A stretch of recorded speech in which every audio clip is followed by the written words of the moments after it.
Hello and welcome to a new week of meals. I am starting off with the Copycat Olive Garden Zuppa Toscana.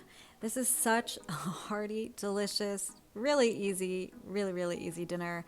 And it is, I've made it one time before. This is Monday night, and so we have our small groups. Friends are coming over. We're going to have some discussion, but we do dinner beforehand. And this is so tasty. Everybody loved it. They said it was so hearty and so really delicious. So I'm starting off with some Italian pork sausage here. I just got the mild because I didn't want to go for any spice in case people didn't like that. So I'm just browning off a pound of that.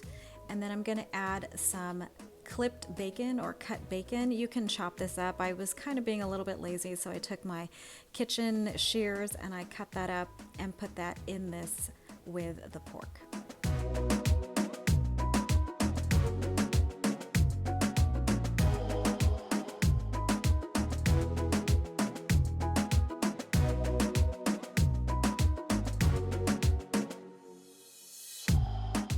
As per usual, recipes that I have links to will be down below in the description box. So this particular recipe, I believe, asks for 8 strips of bacon. I'm using thick cut bacon, so I did probably about 6 slices, 5 or 6 slices. So once I did that, I'm just kind of breaking it up here so to separate the different layers of bacon, if you will. And I'm going to mix that up, cook that until it's mostly done. This is a soup, so it's just going to continue cooking over the heat on the stove. So I'm not super concerned about it being like fully cooked right now. But I'm going to render this, and then we'll get to the rest of the recipe and add the rest of the ingredients.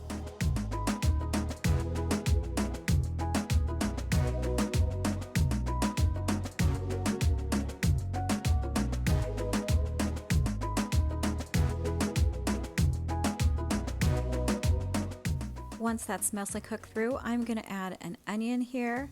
I should have probably added the garlic at this point as well, but as you know, I don't typically follow recipes to a T. I just kind of wing it, see what ingredients I need, and kind of throw it together the way I see fit. But you know, feel free to follow the recipe as it's written. So I'm adding the onions here. I'm just gonna break it up, and I'm gonna wait until they have cooked down a little bit, and a little bit softened and translucent.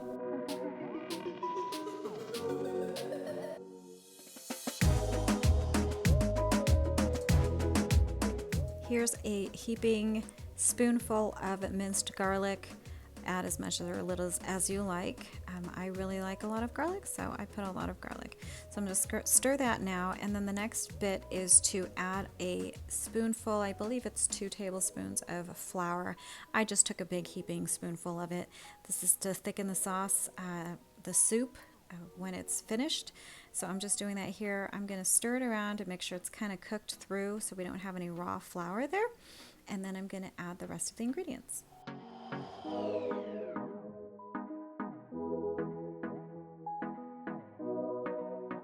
This is 4 cups of water with Knorr chicken flavored bouillon added to it. So I'm adding that to the pot, and that's going to be the liquid of the soup. It's going to thicken up with the flour that we had added just before. And so I'm just going to stir that around and make sure everything is mixed through. Next up, I am adding 1 potato. This is a Yukon Gold, just 1. The recipe, I believe, calls for 4, and I wanted to make it lower carb, so I substituted some of the rest of the potatoes. I used cauliflower instead, so that's what I have added here. You see me adding, that's about a head of cauliflower to the 1 potato. So this actually was still quite hearty. It was enough, 4 potatoes is quite a lot of potatoes, I think. The other option you have is if you wanted to thicken the soup even more, you could puree or blend a bit of the potato into the soup so it thickens it a bit. So I just let that come to a boil, and then when it's up to a boil, I'm going to turn the heat down, let it simmer until the potatoes are cooked through, and it's the way I like it. Then the last step is to add some kale and cream. So here you go. I am adding some this is bagged kale that I got in the produce section. So you have that here. You can add as much as you like. I really like kale, so I'm adding it a little bit at a time. I'm going to wilt this down into the soup, and then I'll add more kale in a little bit.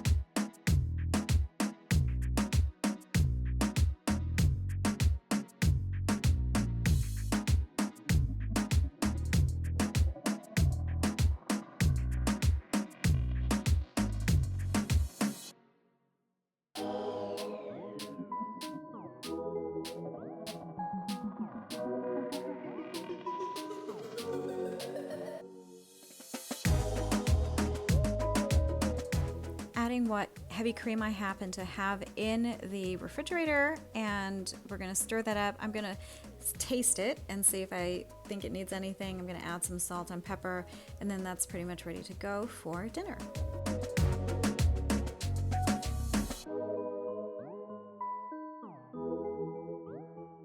While it's simmering away, I'm gonna pop a lid on it and just crack it a bit, and that is the soup. There you go. Just give it a stir. Again, taste and season, and there is dinner.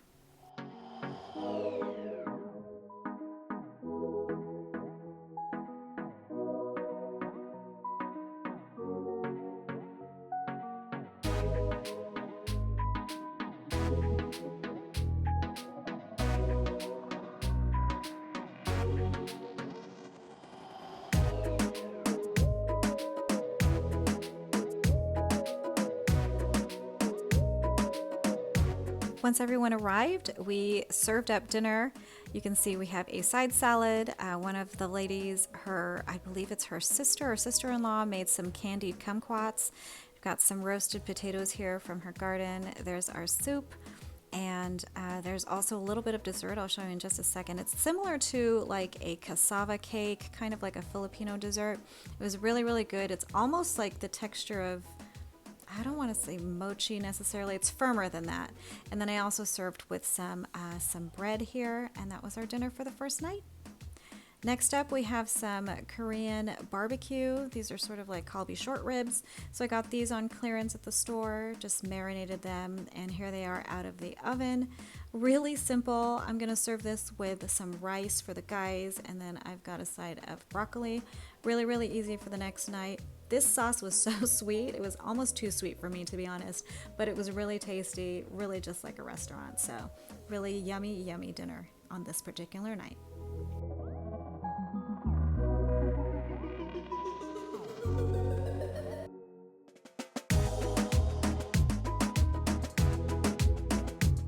And for the last meal, we are doing just a Mississippi pot roast with a chuck roast in the crock pot. That's it there. We've got some ranch seasoning powder, some brown gravy, some pepperoncini, including the brine or the juice that comes in it, and a stick of butter. And there is dinner served with a side salad. I just seasoned or dressed the salad with some oil and vinegar, salt and pepper. Really easy, short meals this week, but I hope you guys enjoyed and got some ideas. And I'll see you in the next video. Take care until then. Bye-bye.